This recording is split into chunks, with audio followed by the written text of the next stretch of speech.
Welcome વિદ્યાર્થી મિત્રો. Oscillations four JEE NEET એનું સેશન 4 આજે આપણે એક કરેક્શનથી સ્ટાર્ટ કરીએ છીએ. આ માટે મારે મારા વિદ્યાર્થી મિત્ર રોયને થેન્ક્સ કહેવું પડશે, કારણ કે ઘણી વખત આ રીતે જ્યારે આ મેથડથી અમે ભણાવતા હોઈએ ત્યારે કોઈક વખત બ્લેન્ક થઈ જતા હોઈએ, આવું પણ બની શકે અને પરિણામે એક સુધારો મારે કરાવવો છે. બહુ માઇનર સુધારો છે અને લાસ્ટ સેશનનો છેલ્લો પ્રોબ્લેમ જે HC વર્મા કન્સેપ્ટ ઓફ ફિઝિક્સનો પ્રોબ્લેમ છે તેમાં છે. શું ક્વેશ્ચન હતો એ તમને ખ્યાલ જ છે કે ભાઈ, two small balls each of mass small m are connected by a light rigid rod of length capital L. મતલબ કે સ્મોલ m દળના બે ગોળાઓને એક હલકા L લંબાઈના સળિયાના છેડે લટકાવેલા છે, જોડેલા છે. The system is suspended from its center by a thin wire of torsional constant K. એક પાતળા વાયરના છેડે આ તંત્રને લટકાવવામાં આવ્યું છે અને આ પાતળા વાયરનો વળચળાંક K છે. The rod is rotated about the wire through an angle theta naught and released. મતલબ કે આ સળિયાને હવે થીટા નોટ જેટલું કોણીય સ્થાનાંતર આપીને મુક્ત કરવામાં આવે છે. Find the tension in the rod as the system passes through the mean position. મતલબ કે આ તંત્ર ફરી પાછું પોતાના મૂળ સ્થાનેથી પસાર થાય ત્યારે સળિયામાં ઉદ્ભવતું તણાવ બળ શોધો.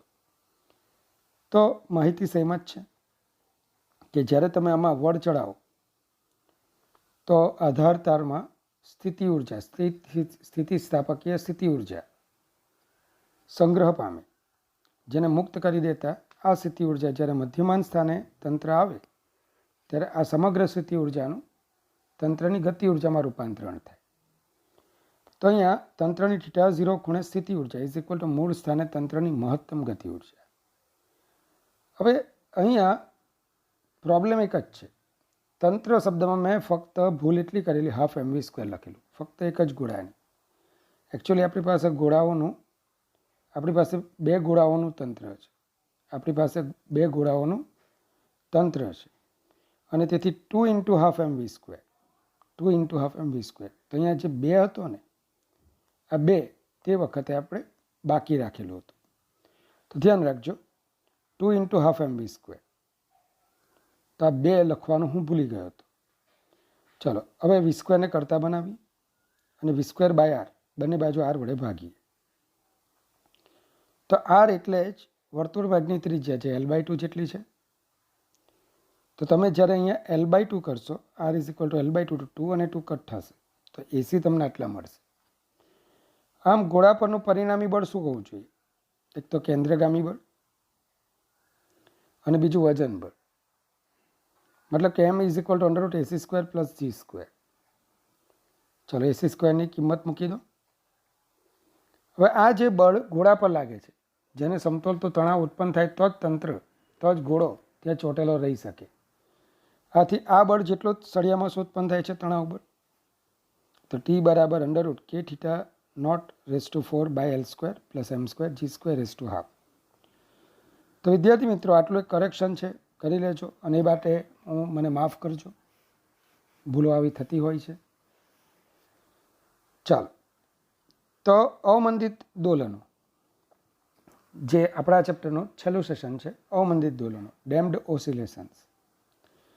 આપણે ધ્યાન રાખજો, જ્યારે કોઈ યાંત્રિક તંત્ર કોઈ પણ પ્રકારના અવરોધક બળોની ગેરહાજરીમાં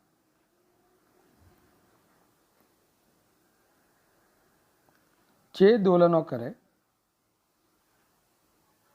છે તેને મુક્ત સરળ આવર્ત દોલનો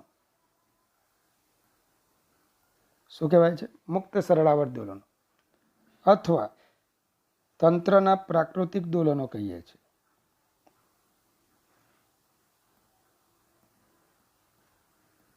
અને પ્રાકૃતિક દોલનોની કોણીય આવૃત્તિને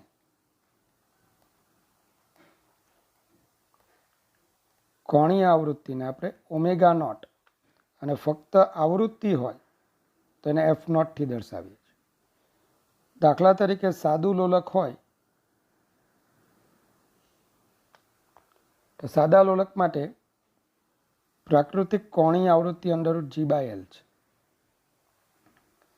ω0 બરાબર √g/l છે.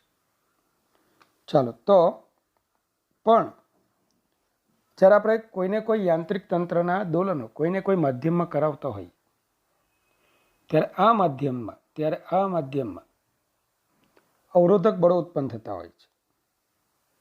કારણ કે સરળ આવત ગતિ એ આદર્શ પરિસ્થિતિ થઈ ગઈ. તો યાંત્રિક તંત્ર જ્યારે માધ્યમમાં ગતિ કરે ત્યારે તેના પર અવરોધક બળો લાગતા હોય. આ ઉપરાંત તંત્રમાં આંતરિક ઘર્ષણ બળો પણ ઉત્પન્ન થતા હોય. આ ઉપરાંત શું થાય? તંત્રમાં આંતરિક ઘર્ષણ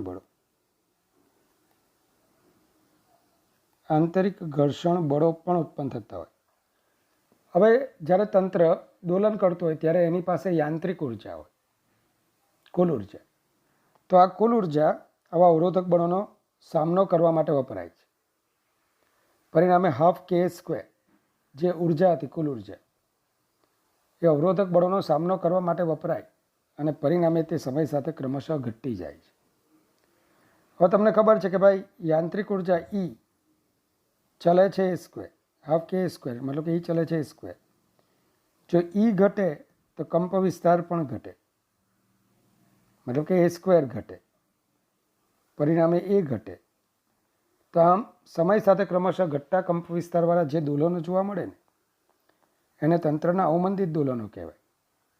તો સમય સાથે ક્રમશઃ ઘટતા કંપ વિસ્તારવાળા તંત્રના દોલનોને તંત્રના અવમંદિત દોલનો કહે છે. હવે આવું અવરોધક બળ અથવા અવમંદન બળ મોસ્ટલી દોલકના વેગ પર આધાર રાખે છે. અને વ્યવહારમાં જો દોલકનો વેગ બહુ મોટો ન હોય તો આવું અવરોધક બળ એ વેગના સમપ્રમાણમાં હોય છે. મોટાભાગના કિસ્સામાં, દાખલા તરીકે જો તમે સ્ટોક્સનો નિયમ ભણ્યા ને તો ત્યાં અવરોધક બળ F of V -6π/r. તમને એમ થશે માઇનસ કેમ લખ્યું? તો અમે એક પરિમાણમાં સૂત્ર લખ્યું છે, બળ સદિશ, વેગ પણ સદિશ, બંને દિશા પરસ્પર વિરુદ્ધ દર્શાવવા માટે મેં માઇનસ લખ્યું છે. હા, ખાલી મૂલ્ય લખવા માગતા હો તો માઇનસનું ચિહ્ન ન લખતા. પણ સ્ટોક્સના નિયમમાં લાગતું, તરલ માધ્યમમાં લાગતું આવું બળ જે વેગના સમપ્રમાણમાં છે, તો આ વેગની સાથે કોઈને કોઈ અચળાંક જોડાયો હશે અને આ અચળાંકને આપણે અવમંદન ગુણાંક તરીકે ઓળખીએ છીએ. ચાલો, અને આવો અવમંદન ગુણાંક માધ્યમના પ્રકાર, આ ઉપરાંત દોલકના પરિમાણ પર પણ આધાર રાખે છે. તો જો બહુ મોટો વેગ ન હોય તો તેવા કિસ્સામાં અવરોધક બળ દોલકના વેગના સમપ્રમાણમાં અને તેની વિરુદ્ધ દિશામાં હોય તો F damping force is proportional two -V, માટે F damping is equal two -BV, જ્યાં બીને માધ્યમનો અવમંદન ગુણાંક અથવા અવરોધક ગુણાંક કહે છે. હવે અવમંદિત દોલનો દરમિયાન યાંત્રિક તંત્ર પર લાગતું કુલ બળ, તો દોલનો થાય છે એટલે રિસ્ટોરિંગ ફોર્સ તો લાગે જ. આ ઉપરાંત ડેમ્પિંગ ફોર્સ લાગે તો કુલ બળ -kx -BV, પણ V બરાબર dx/dt, તો -kx -B dx/dt. હવે કોઈ પણ ગતિનું વિકલ સમીકરણ મેળવવું એટલે શું? કોઈ પણ ગતિનું વિકલ સમીકરણ મેળવવું એટલે શું? તો ગતિમાં કુલ બળના સમીકરણને ન્યૂટનના ગતિના બીજા નિયમ સાથે સરખાવવા. તો ન્યૂટનના બીજા નિયમ પરથી આપણે શું કહી શકીએ? F બરાબર ma, જ્યાં E બરાબર d²x/dt². તો પરિણામ 1 અને 2 ને તમે કમ્પેર કરો તો એમ d²x/dt² બરાબર -kx -B dx/dt. તો d²x/dt² -k/mx -B/m dx/dt. તો d²x/dt² plus B/m dx/dt plus k/mx is equal to 0, જે અવમંદિત દોલનોનું વિકલ સમીકરણ છે. ચાલો, તો સમીકરણને જરા મોડે જ કરવાની ટ્રાય કરજો. આ સમીકરણ તમારે મોડે જ કરવાનું છે. હવે આ સમીકરણમાં જો k/m is greater than B/2m² શરતનું પાલન થાય, જો k/m is greater than B/2m² શરતનું પાલન થાય, તો આ વિકલ સમીકરણનો ઉકેલ एक्स ऑफ टी बराबर A raise to minus bt by twice m cos omega dash t plus 5. અહીંયા કોસ અથવા સાઇન કોઈ પણ લઈ શકો, તમે સાઇન પણ લઈ શકો, કોસ પણ લઈ શકો. મેં શું કીધેલું? સરળ આવર્ત ગતિના સમીકરણો કોના? આપણા બાપના. તમે કોઈ પણ લઈ શકો. તો x of t A raise to minus bt upon twice m cos omega dash t plus 5, જેમાં ઓમેગા ડેશ બરાબર under root k by m minus b by twice m whole square. Question એ ન કરવો કે આ ક્યાંથી આવે, કારણ કે આ સેકન્ડ ઓર્ડર ડિફરન્શિયલ ઇક્વેશન છે, દ્વિતીય કક્ષાનું વિકલ સમીકરણ કહેવાય. અને આવા વિકલ સમીકરણના ઉકેલો મેથ્સવાળાને 12th સાયન્સમાં આવે જ છે, પણ તે પણ એક કક્ષાનું, મતલબ કે dx બાય dt પ્રકારના સમીકરણ. દ્વિતીય કક્ષાનું વિકલ સમીકરણ, એનો ઉકેલ મેળવવો થોડો અઘરો છે. અને જ્યારે તમે હાયર સ્ટડી મતલબ કે એન્જિનિયરિંગ મેથેમેટિક્સ ભણશો તો તેવા સંજોગોમાં તમને આ બધા વિકલ સમીકરણના ઉકેલો કેવી રીતે મેળવાય છે તો તેના પ્રમેયો તમને જોવા મળશે. શબ્દ શું બોલ્યો? પ્રમેયો, થિયરમ. ચાલો, તો અહીંયા આપણે તમારા ભૂતકાળમાં જે વિદ્યાર્થીઓ ભણી ગયા, દાખલા તરીકે અમે, ભવિષ્યમાં તમારા પછી જે ભણશે, દાખલા તરીકે તમારા નાના ભાઈ અથવા તમારા બાળકો, તો જે તમારા પુરોગામી એટલે કે અમે અને અનુગામી જે આવનાર છે, બધા સમીકરણને મોડે જ કરશે. તો પછી તમે કેમ બાકાત રહો? પ્રેમથી 5-6 વખત લખી કાઢો અને મોડે કરો.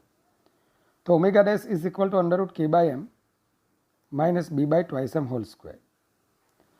તો અહીં ટી સમયે દોલકનો કંપ વિસ્તાર એ of t A raise to minus BT by twice m છે, જે સમય સાથે ચર ઘાતાંકીય રીતે ઘટે છે. સમય સાથે ચર ઘાતાંકીય રીતે ઘટે છે. ચર ઘાતાંકીય મતલબ શું? એ ઓફ ટી બરાબર તમે આવું લખ્યું A raise to minus BT by twice m. અને બીજું પણ કે જે પદ આવર્ત ગતિ બતાવતું હોય એનો સહગુણક એ હંમેશા એ ગતિનો કંપ વિસ્તાર કહેવાય, મહત્તમ મૂલ્ય કહેવાય. તો અહીંયા પણ તમે ચેક કરો તો કે આ મહત્તમ મૂલ્ય એ કોન્સ્ટન્ટ નથી, અચળ નથી, ચલ છે. અને આવો ચલ ક્યાં રહેલો છે? આધારમાં. તો આવા આધારમાં રહેલા ચલવાળા સમીકરણને ચલ ઘાતાંકીય અથવા ચર ઘાતાંકીય બોલીશું.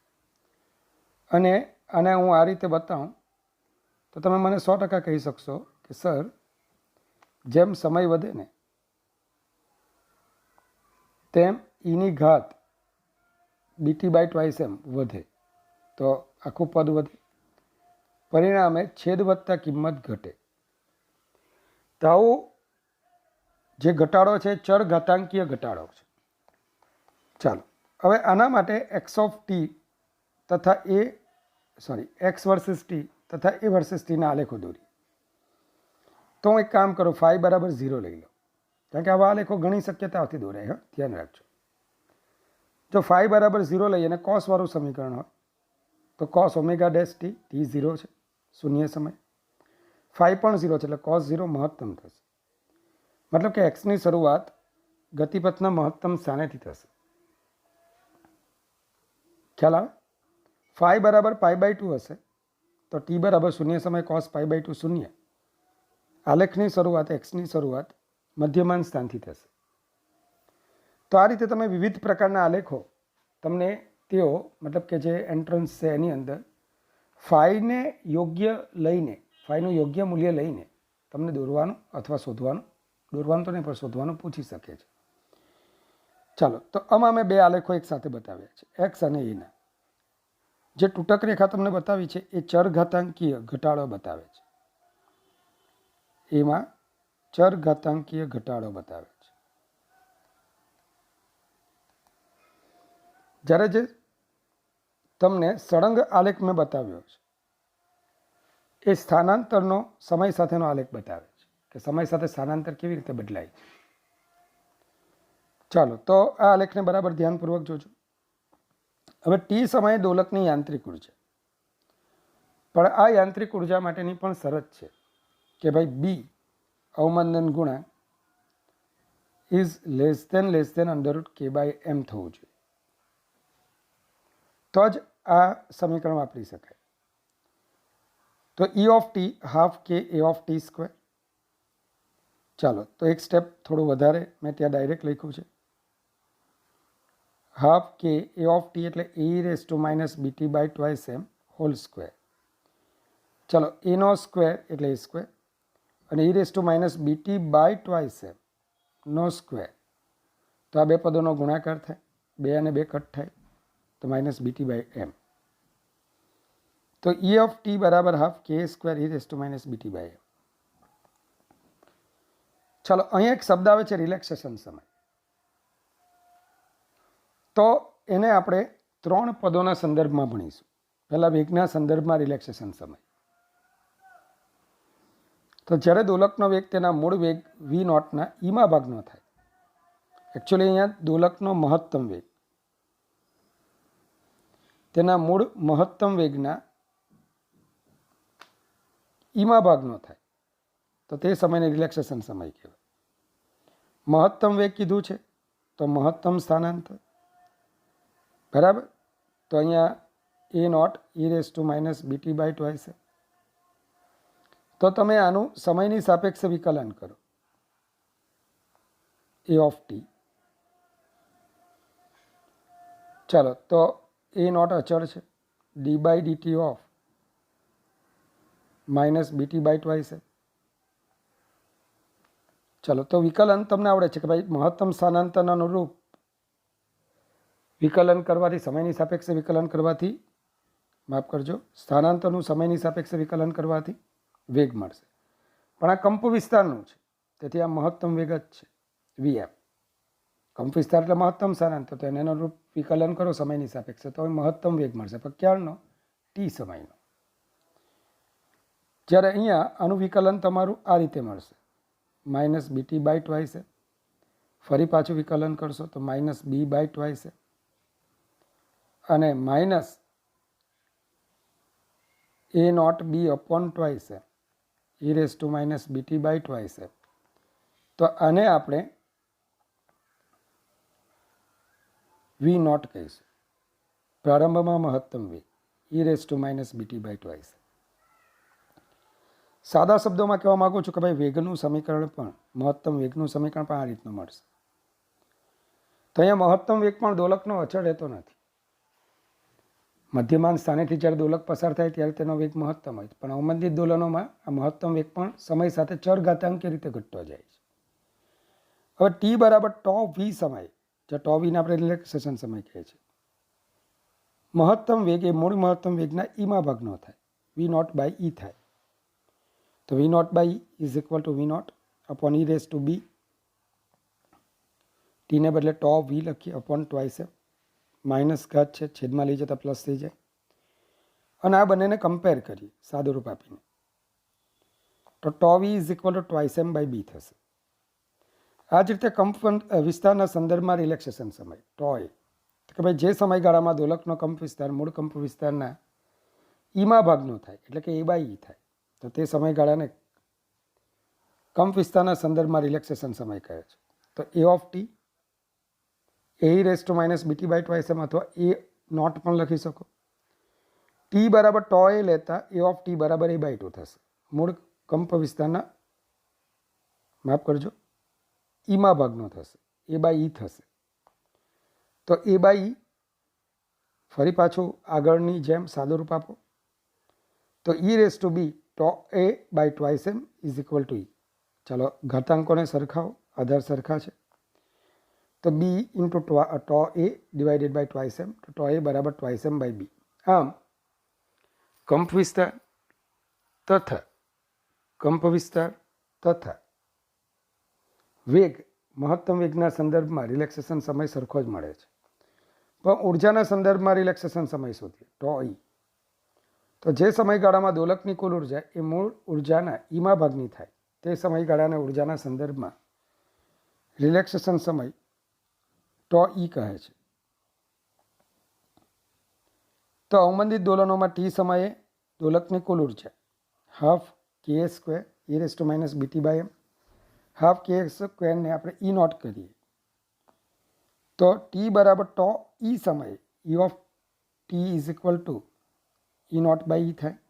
તો ઈ નોટ બાય કિંમત મૂકીએ તો b tau e by m e raise to b tau e by m is equal to e. તો b tau e by m is equal to 1. Tau e is equal to m by b. આમ tau A is equal to tau v is equal to tau 2 times ટો ઈ.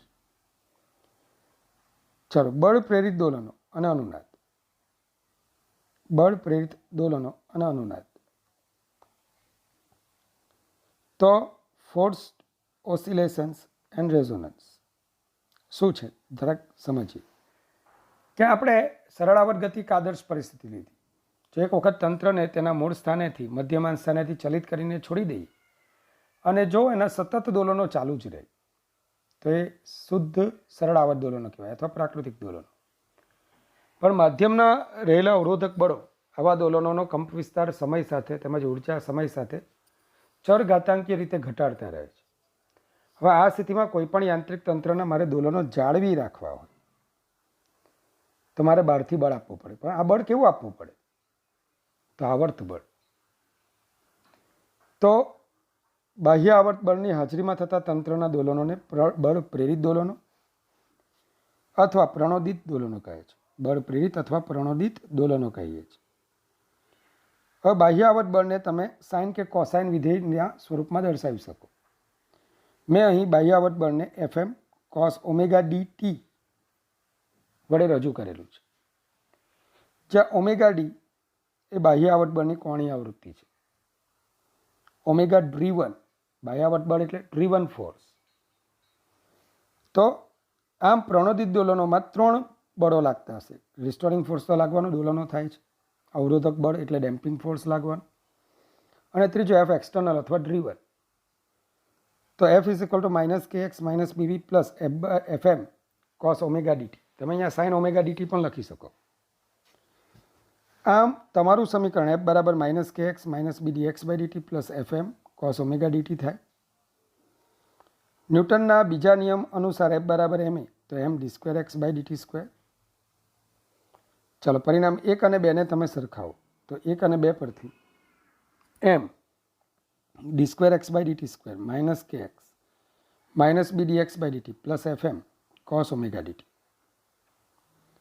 હવે વિદ્યાર્થી મિત્રો, દરેક પદને એમ વડે ભાગી અને થોડું સિમ્પ્લિફિકેશન આપતા તમારું સમીકરણ, તમારું યાદ રાખવાનું સમીકરણ, કારણ કે આ જ બાબત જ્યારે તમે એસી કરંટ ભણશો, 12th સાયન્સમાં તમે જ્યારે એસી કરંટ ભણો છો તો એ માટે પણ તમારે પ્રણોદિત દોલનોનું વિકલ સમીકરણ યાદ રાખવાની જરૂર પડે છે.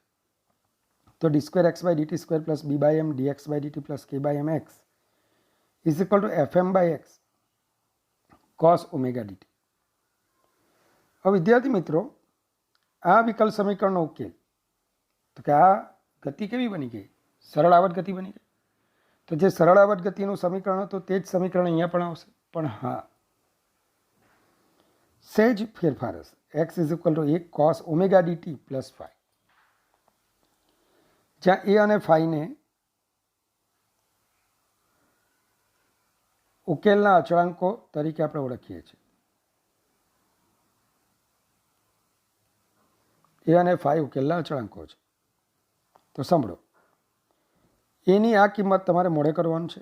F naught by m divided by under root omega naught square minus omega t સ્ક્વેરનો square plus b omega d by m whole square. બરાબર ધ્યાન આપજો.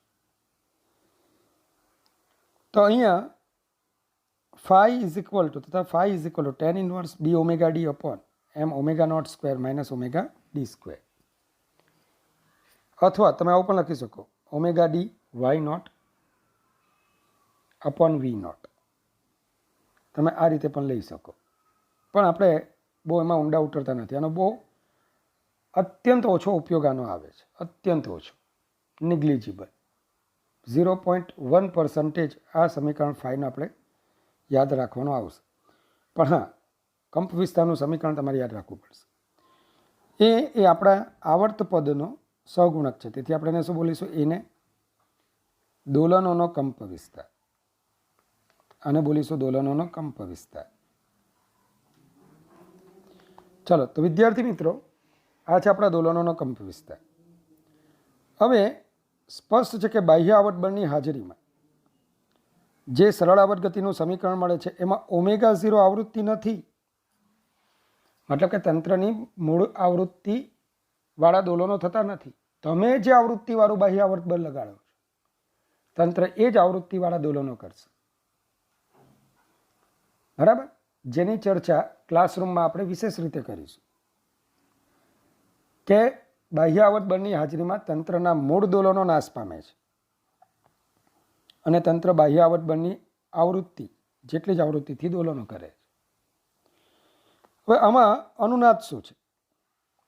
તો કે જ્યારે બાહ્ય આવર્ત બળની કોણીય આવૃત્તિ એ તંત્રની પ્રાકૃતિક કોણીય આવૃત્તિ જેટલી થાય ત્યારે દોલકના તંત્રનો કંપ વિસ્તાર મહત્તમ બને છે અને આ ઘટનાને અનુનાદ કહે છે. શું? જ્યારે બાહ્ય આવર્ત બળની કોણીય આવૃત્તિ તમે ચેક કરો, ઓમેગા નોટ અને ઓમેગા ડી સરખા થાય ત્યારે તંત્રના દોલનોનો કંપ વિસ્તાર મહત્તમ બને છે અને તંત્રના દોલનોનો કંપ વિસ્તાર મહત્તમ બને છે. આ ઘટનાને આપણે અનુનાદ કહીએ છીએ.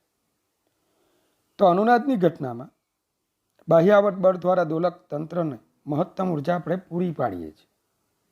જ્યારે અનુનાદ થાય કંપ વિસ્તાર મહત્તમ થાય મતલબ કે દોલકની યાંત્રિક ઉર્જા મહત્તમ બને. તો ઉર્જા આવી ક્યાંથી? આપણે જે બાહ્ય આવર્ત બળ લગાડ્યું અર્થાત આપણે જે ઉર્જા આપી એ ઉર્જા તંત્રમાં મહત્તમ યાંત્રિક ઉર્જાના સ્વરૂપમાં સંગ્રહાય છે. આમ જ્યારે અનુનાદની ઘટના થાય ત્યારે બાહ્ય આવર્ત બળ દ્વારા દોલક તંત્રને મહત્તમ ઉર્જા પૂરી પાડવામાં આવે છે. બીજું, બાહ્ય આવર્ત બળની કોણીય આવૃત્તિ ઓમેગા ડી ને અનુનાદી આવૃત્તિ પણ કહે છે. અથવા તમે એમ પણ કહી શકો કે તંત્રની જે પ્રાકૃતિક કોણીય આવૃત્તિ છે એટલી જ બાહ્ય આવર્ત બળની આવૃત્તિ છે. તો આમ અનુનાદ થાય ત્યારે પ્રાકૃતિક કોણીય આવૃત્તિ એ જ બાહ્ય આવર્ત બળની આવૃત્તિ અર્થાત અનુનાદી આવૃત્તિ બને છે. અને આ સ્થિતિમાં દોલકનો કંપ વિસ્તાર ટી બરાબર 2 પાઈ અપોન ઓમેગા ડી, પણ ઓમેગા ડી એટલે જ ઓમેગા નોટ છે અને આથી તો આપણું મૂળ સૂત્ર આવર્તકાળનું ટી બરાબર 2 પાઈ અંડર રૂટ એમ બાય કે તમે અહીંયા વાપરી શકશો. ચલો, બીજું અનુનાદ વખતે કંપ વિસ્તાર. તો અનુનાદ વખતે તમે શું કર્યું? Omega naught is equal to omega d. તો આ પદ કેન્સલ થાય, આનો વર્ગનું વર્ગમૂળ કટ થઈ જશે, એમ કટ થશે તો F0 અથવા F naught upon b omega d તમને કંપ વિસ્તાર જોવા મળશે. હજુ આમાં સંશોધન આપણે કરવાનું છે જે ક્લાસરૂમમાં આપણે કરીશું. બરાબર, પણ અત્યારે જે તમારા સિલેબસ છે એના અનુરૂપ આ બરાબર છે, પણ થોડું એડવાન્સ લેવલ પર આની ચર્ચા આગળ આપણે કરીશું. ચાલો, તો આને અનુરૂપ જે JEE મેઇનમાં પૂછાયેલા ક્વેશ્ચન હતા તો એ મેં અહીંયા લખ્યા છે કે અવમંદિત દોલનોમાં તંત્રનો કંપ વિસ્તાર 0.5 સેકન્ડ પછી મૂળ કંપ વિસ્તારના 0.9 ગણો થાય છે. ત્યાર પછીની 10 સેકન્ડ એટલે કે ટોટલ બરાબર 5 સેકન્ડ, માફ કરજો અહીંયા 5 સેકન્ડ 0.5 નથી, ત્યાર પછીની 10 એટલે કુલ 15 સેકન્ડના સમયને અંતે કંપ વિસ્તાર મૂળ કંપ વિસ્તારના આલ્ફા ગણો થાય છે. તો આલ્ફાનું મૂલ્ય શોધો. તો અહીં A ઓફ ટી બરાબર AE⁻BT/2 છે. ટી સમયે દોલકનો કંપ વિસ્તાર, અવમંદિત દોલનોમાં ટી સમયે દોલકનો કંપ વિસ્તાર A ઓફ ટી બરાબર AE⁻BT/2 છે, જ્યાં એ મૂળ કંપ વિસ્તાર છે. હવે 5 સેકન્ડ સમય A ઓફ ટી કેટલા થાય છે? 0.9. તો 0.9 ઇઝ ઇક્વલ ટુ AE⁻5B/2 છે.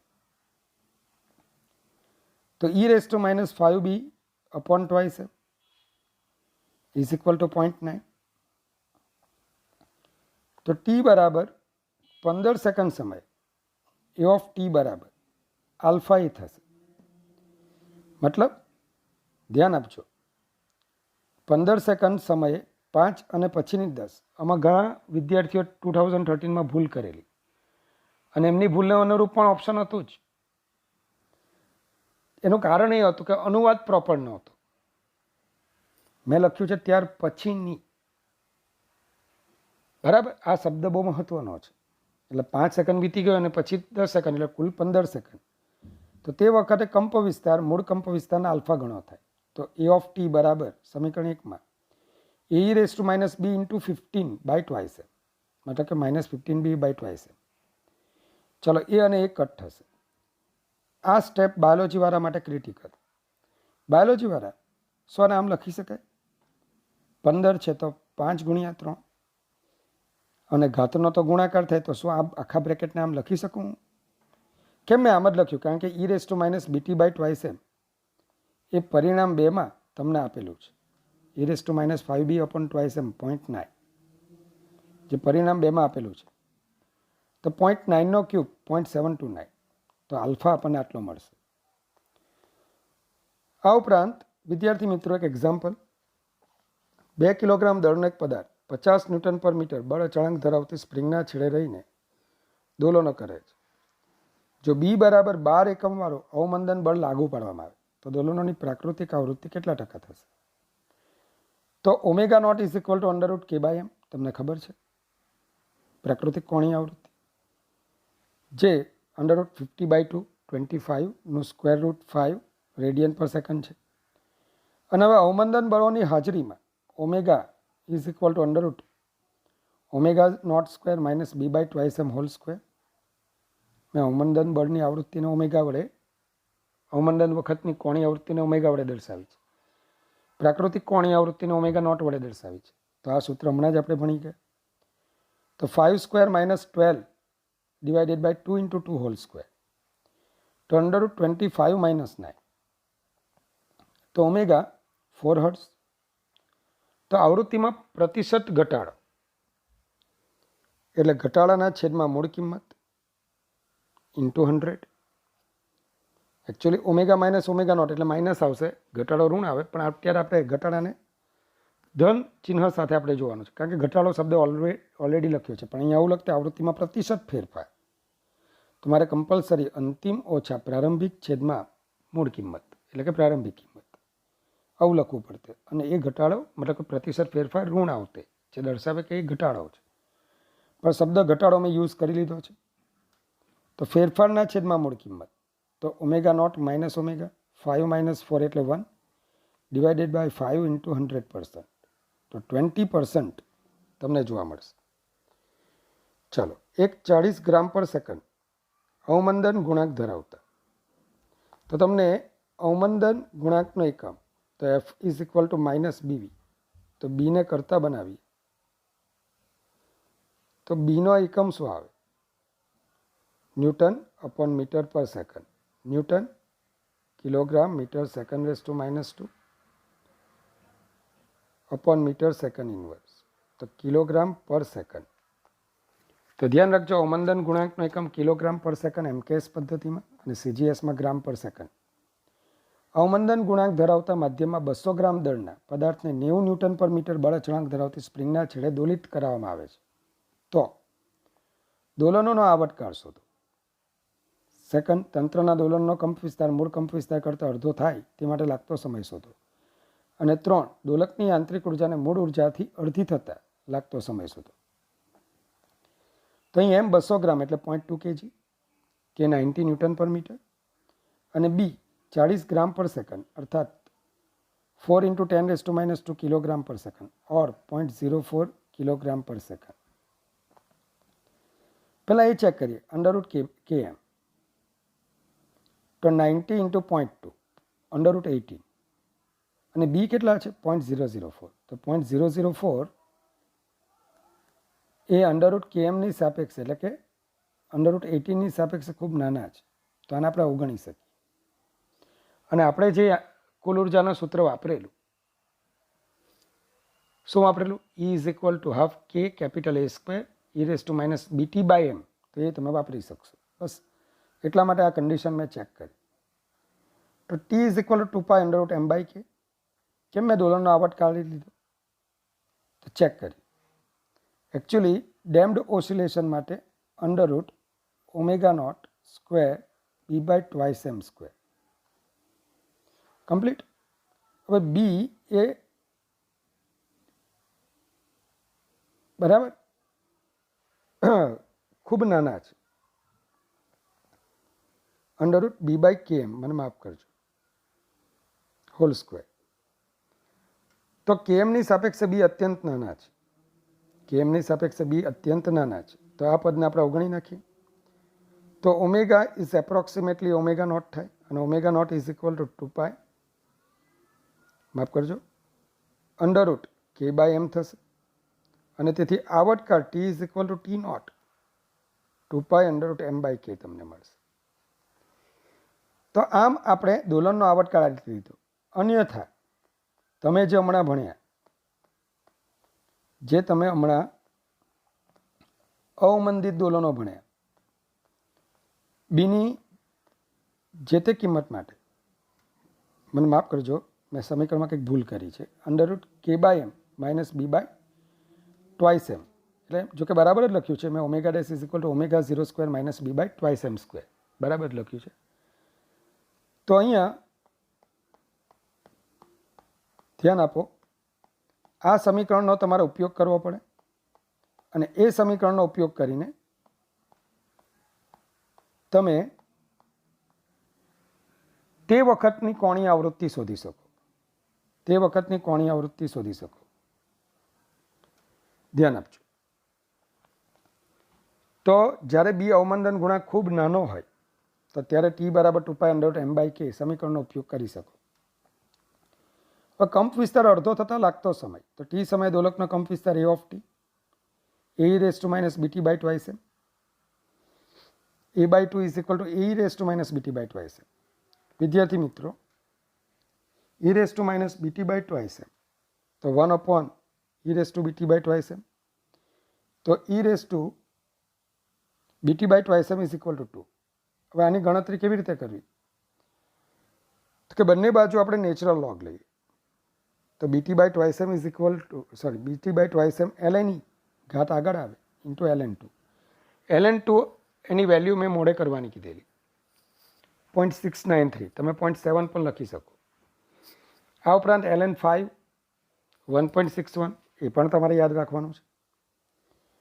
ચાલો ટીને કરતા બનાવીને બધી કિંમતો મૂકીએ તો સરળ જ છે, સાદું રૂપ પણ 6.93 સેકન્ડ. હવે યાંત્રિક ઉર્જાને અડધી થતાં લાગતો સમય, તો ટી સમય દોલકની યાંત્રિક ઉર્જા E of t is equal to E naught e raised to minus bt by m.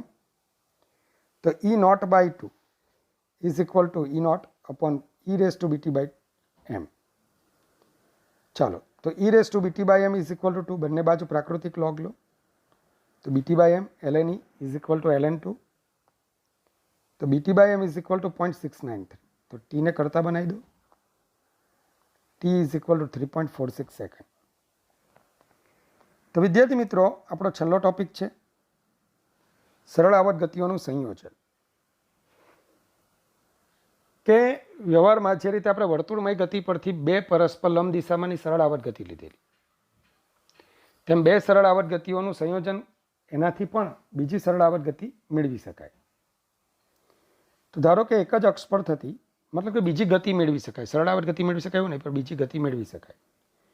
તો એક જ અક્ષ પર થતી બે સરળ આવર્ત ગતિઓનું સંયોજન. તો ધારો કે એક્સ અક્ષ પર બે જુદા જુદા કંપ વિસ્તાર તથા ફાઈ જેટલા કડા તફાવતથી બે સરળ આવર્ત ગતિઓ થાય છે, જેમના સમીકરણ x1 is equal to a1 sine omega t અને x2 બરાબર a2 sine omega t plus 5 છે. હવે મારે પરિણામી ગતિનું સમીકરણ લખવું છે, એટલે કે x1 પ્લસ x2 કરું, સુપરપોઝિશન પ્રિન્સિપલ કહેવાય ને, સંપાતપણાનો સિદ્ધાંત. તો a1 sine omega t plus a2 sine omega t plus 5. Biology વાળા sine alpha plus beta sine alpha cos beta plus cos alpha sine beta, મતલબ કે sine omega t plus 5 sine omega t cos 5 plus cos omega t sine 5. હવે એક કામ કરીએ, omega t sine omega t વાળા પદોને ભેગા કરીએ, તો a1 plus a2 cos 5 sine omega t અને a2 sign 5 cos omega T. હવે આવા પદો માટે મેથ્સમાં તમે કોઈક નિશ્ચિત સંખ્યા એ અને કોઈ ખૂણો ડેલ્ટા એવો મેળવી જ શકો કે જેથી a1 plus a2 cos 5 is equal to a cos delta થાય. મતલબ કે એવો ખૂણો ડેલ્ટા અને એવી સંખ્યા એ મળે જ કે જેથી a1 plus a2 cos phi is equal to a cos delta અને a2 sin phi is equal to a sin delta થાય. બીજી રીતે પણ તમને યાદ રાખવાની રીત બતાવું. સાઇનની બાજુમાં કોસ વાળું પદ તો એ કોસ ડેલ્ટા, કોસ ઓમેગા ટીની બાજુમાં સાઇન વાળું પદ તો એ સાઇન ડેલ્ટા. તમે આવું લઈ શકો, આવું મળે જ, ગણિતનો નિયમ કે આવું મળે જ. ચલો તો આ બંનેની કિંમતો મૂકીએ તો x is equal to A sine omega t plus delta. મતલબ કે આ બે ગતિઓનું સંયોજન એ પણ પરિણામી સરળ આવર્ત ગતિ જ બતાવે છે. પણ હા, એ ગતિનો કંપ વિસ્તાર કેપિટલ એ છે અને પ્રારંભિક કળા ડેલ્ટા છે. તો મારે એ શોધવું તો કેવી રીતના શોધીશ?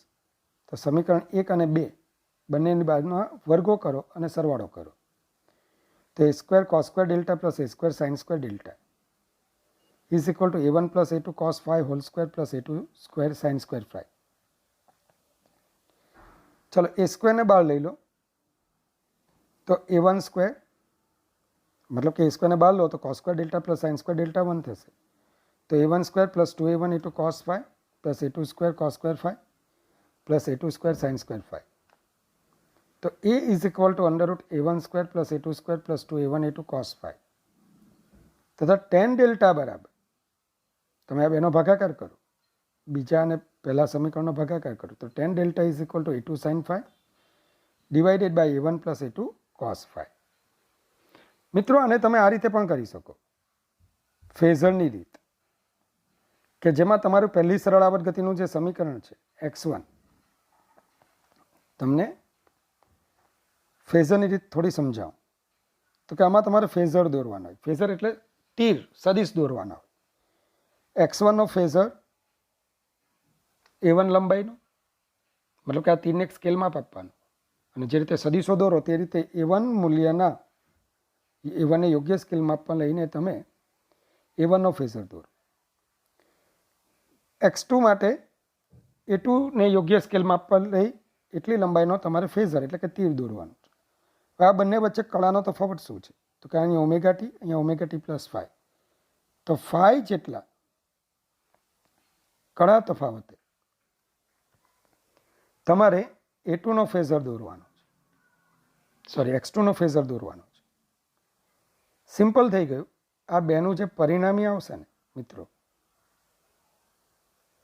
એ આપણી પરિણામી સરળ આવર્ત ગતિનો કંપ વિસ્તાર બતાવશે અને એણે આ જે ખૂણો બનાવેલો હશે સંદર્ભ દિશા સાથે, એ પરિણામી સરળ આવર્ત ગતિની પ્રારંભિક કળા બતાવશે.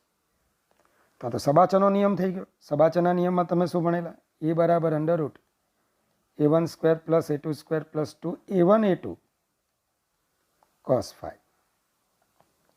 અને tan ડેલ્ટા બરાબર શું ભણેલા? યાદ કરો, યાદ કરો. તો a2 sin phi a1 plus a2, માફ કરજો, a2 બરાબર છે a2 sin phi a1 plus a2 cos phi. તો આ રીતે તમે જે પરિણામ આટલું બધી લંબાઈથી મેળવ્યું એ સદિશોનો ઉપયોગ કરીને, પણ અદિશ માટે સદિશનો, એટલે એને આપણે ફેઝર બોલીએ છીએ, ઉપયોગ કરીને તમે આવી ગણતરી આસાનીથી મેળવી શકો. તો પરસ્પર લંબ દિશામાં થતી સરળ આવર્ત ગતિઓનું સંયોજન. ધારો કે બે પરસ્પર લંબ દિશામાં થતી સરળ આવર્ત ગતિ, એક એક્સ અક્ષ પર થાય છે a sin ઓમેગા ટી, બીજી વાય અક્ષ પર થાય છે b sin omega t plus phi. મતલબ કે બંને સરળ આવર્ત ગતિઓમાં માફ કરજો, કંપ વિસ્તારો અલગ અલગ છે અને બંને વચ્ચે કળાનો તફાવત ફાઈ છે.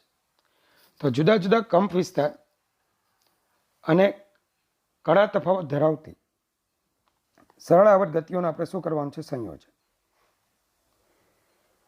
ચાલો, તો x is equal to a sin omega t, y is equal to b sin omega t plus phi.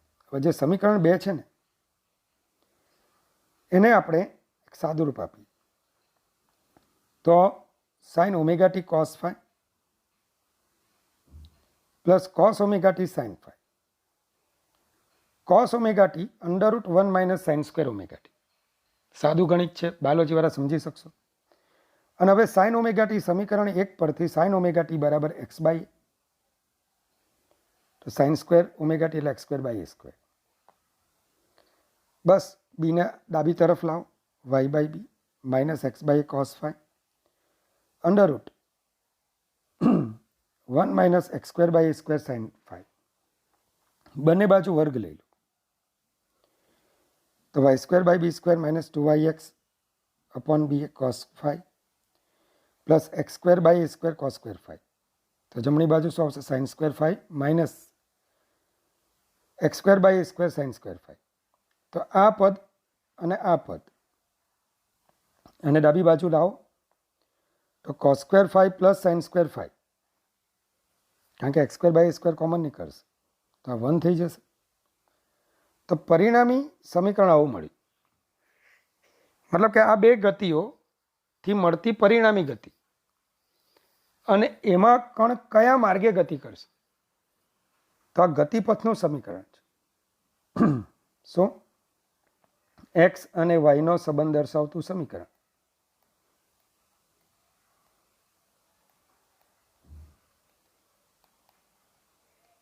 એ સમીકરણ એ કોઈ પણ કણના ગતિમાર્ગનું સમીકરણ છે, જે મેં તમને પ્રક્ષિપ્ત ગતિ વખતે પણ સમજાવેલું, સમતલમાં ગતિ વખતે સમજાવેલું. તો આપણે અત્યારે સમતલની જ ગતિનો અભ્યાસ કરીએ. હવે આના કેટલાક ખાસ કિસ્સા લઈએ. જો ફાઈ બરાબર હું 0 લઉં તો cos 0 1 sin 0 0. તો સમીકરણ આવું બનશે: x square by a square plus y square by b square minus 2xy upon b. ઓ આ તો પૂર્ણવર્ગ ત્રિપદી છે. તો y by b minus x by a whole square બરાબર 0. માટે y by b minus x by a બરાબર 0. તો વાય બાય બી બરાબર એક્સ બાય, તો વાય બરાબર બી એક્સ બાય. આ સમીકરણ વાય બરાબર mx પ્રકારનું છે. મતલબ કે અહીંયા પરિણામી ગતિ, આ સરળ આવર્ત ગતિની પરિણામી ગતિ શું બનશે? તો કે જેનો ઢાળ બી બાય એ હોય એવી સરળ આવર્ત ગતિ બનશે. બીજી એક વાતનું ધ્યાન લીધું મિત્રો, બંને સરળ આવર્ત ગતિની આવૃત્તિઓ સમાન છે, ઓમેગા જ છે. તો આ શરત હોવી જોઈએ. શું હોવી જોઈએ? આ શરત હોવી જોઈએ. ગતિ કેવી રીતે થશે? ફાઈ બરાબર 0 છે તો ગતિ કેવી રીતે થશે? તો એક સરળ આવર્ત ગતિ એક્સ અક્ષ પર, બીજી વાય અક્ષ પર. બરાબર, ધ્યાન આપજો. તો કોઈ પણ વખતે દોલકનું એક્સ અક્ષ પરનું સ્થાન આ હશે તો વાય અક્ષ પરનું સ્થાન આ થશે, એક્સ અક્ષ પરનું સ્થાન આ હશે તો વાય અક્ષ પરનું સ્થાન આ થશે. તો આ રીતે ગતિ થતી તમને જોવા મળશે.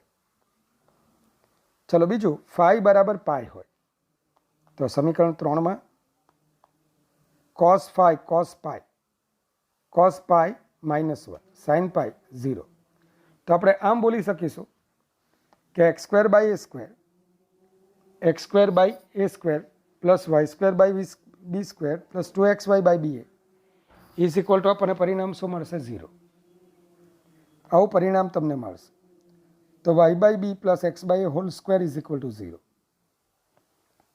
માટે y by b plus x by બરાબર 0. તો વાય બાય બી બરાબર માઇનસ એક્સ બાય વાય બરાબર માઇનસ બી બાય એક્સ. તો વાયની એક ઘાત છે, એક્સની એક ઘાત છે, સુરેખ સમીકરણ છે, પણ ઋણ ધાર ધરાવે છે. તો હવે ઋણ ધાર ધરાવતી સુરેખા મળશે. મતલબ કે આવી બે ગતિઓનું કોમ્બિનેશન, સંયોજન એ આપણને પરિણામી રેખીય ગતિ બતાવશે. અથવા આમ પણ બોલાય કે આવી રેખીય ગતિથી તમે બે સરળ આવર્ત ગતિ મેળવી શકશો. આવી રેખીય ગતિથી તમે બે પરસ્પર લંબ દિશામાં થતી સરળ આવર્ત ગતિઓ મેળવી શકશો. જો ફાઈ બરાબર પાઈ બાય 2 હોય અને એ ઇઝ નોટ ઇક્વલ ટુ બી હોય તો ફાઈ બરાબર પાઈ બાય 2 તો કોસ પાઈ બાય 2 0 અને સાઇન પાઈ બાય 2 1. તો તમારું સમીકરણ x square by a square plus y square by b square બરાબર 1 થશે. જે લંબાતી વલયનું સમીકરણ, માફ કરજો ફરી પાછો કેમ લંબાતી વલય બોલાય છે? જે અતિવલયનું સમીકરણ છે, જે અતિવલયનું સમીકરણ છે. આ લંબાતી વલય એટલા માટે બોલાય કે આને લંબવૃત્ત કહેવાય. તો આને લંબવૃત્તીય, બરાબર, લંબવૃત્તીય સમીકરણ કહેવાય. મતલબ કે કણનો ગતિમાર્ગ લંબવૃત્ત બને છે. તો એક્સ અક્ષ અને વાય અક્ષ પર થતી સરળ આવર્ત ગતિમાં તમે સંયોજન કરતા જાઓ તો કણનો ગતિમાર્ગ કેવો બનતો જશે? આવો લંબવૃત્તીય પ્રકારનો બનતો જશે. એક એક્સ અક્ષ પરની સરળ આવર્ત ગતિ, એક વાય અક્ષ પરની સરળ આવર્ત ગતિ. તો આ બંનેનું કોમ્બિનેશન કરવાથી આવો લંબવૃત્તીય માર્ગ બનશે. પણ જો ફાઈ બરાબર પાઈ બાય 2 જોઈએ અને એ બરાબર બી હોય, મતલબ કે બંને સરળાવર્ત ગતિઓના કંપ વિસ્તાર સમાન હોય, તો લાંબુ થઈ ગયેલું વર્તુળ બની જશે. કેવી રીતે? આ સમીકરણમાં એ બરાબર બી મૂકી દો, કારણ કે ફાઈ બરાબર પાઈ બાય 2 શરત તો ઓલરેડી આપેલી જ છે. તો એ બરાબર બી મૂકો તો x square by a square plus y square by a square બરાબર 1. તો x square plus y square બરાબર એ સ્ક્વેર. મતલબ કે જેનું કેન્દ્ર ઉગમ બિંદુ હોય એવું એ ત્રિજ્યાનું એક વર્તુળ તમને અહીંયા જોવા મળશે. તો જે પરિણામી ગતિ વર્તુળમય ગતિ છે તેમ દર્શાવે છે. ચલો, તો આને અનુરૂપ એક જ એક્ઝામ્પલ સરળ પ્રકારનો પૂછાયો હતો કે બે સરળાવર્ત ગતિઓ y1 બરાબર એ સાઇન ઓમેગા ટી અને y2 બરાબર એ કોસ ઓમેગા ટી એમ દળના કણ પર સંપાત થાય છે. તો કણની કુલ ઉર્જા શોધો. તો ભાઈ બે સરળાવર્ત ગતિઓ એક જ કણ પર સંપાત થાય તો કણ તો પરિણામી સરળાવર્ત ગતિ અનુભવશે. તો ફેઝરની રીત હમણાં ભણાવી કે આ એ છે અને આ કોસ ઓમેગા ટી છે. બરાબર છે. શું તમે y1 બરાબર એ સાઇન ઓમેગા ટી અને y2 બરાબર એ કોસ ઓમેગા ટી, શું તમે આને આમ લખી શકો a sine omega t plus pi by 2? હા. તો આમ બંને વચ્ચે કળાનો તફાવત કેટલો છે? પાઈ બાય 2 જેટલો. તો પહેલાં y1 નો ફેઝર દોરો. ચાલો, ફેઝર એટલે મહત્તમ મૂલ્ય એ. પછી એનાથી પાઈ બાય 2 જેટલા ખૂણે y2 નો ફેઝર દોરો, મતલબ કે એનું મહત્તમ મૂલ્ય એ. તો સબાચરની રીતે પરિણામી સ્થાનાંતરનો કંપ વિસ્તાર તમને √2a મળશે, કારણ કે એ resultant a r √a square plus a square plus 2a cos pi by 2, cos pi by 2 0. તો a square plus a square 2a square √2a. તો વિદ્યાર્થી મિત્રો, આમ તમે શું કહી શકો કે પરિણામી કંપ વિસ્તાર √2a થાય છે. આથી કુલ ઉર્જા E બરાબર half m omega square a r square, તો half m omega square √2a square. તો E is equal to m omega square a square. તો વિદ્યાર્થી મિત્રો, આની સાથે આપણી થિયોરિટિકલ પોર્શન સાથે સાથે એના એપ્લિકેશન્સ કેવી રીતે દાખલામાં એપ્લાય થાય તે આપણે કમ્પ્લીટ કર્યું. હવેનું જે સેશન છે મોસ્ટલી JEE મેઇન અને થોડો એડવાન્સ લેવલ પર હું એને લઈ જવાનો છું. લાસ્ટ સેશન હશે કે જેમાં અમુક ટ્રીક રહેલી છે કેવી રીતે સોલ્વ કરવાના પ્રોબ્લેમ. બાયોલોજીવાળાએ પણ એ જોવાનું જ છે. તો નેક્સ્ટ સેશન જે છે આનું સેશન 5, તો આમાં આપણે થોડા હાયર લેવલના પ્રોબ્લેમને સોલ્વ કરીશું. સાથે સાથે બીજી કેટલીક ઊંડી બાબતોને પણ સમજીશું.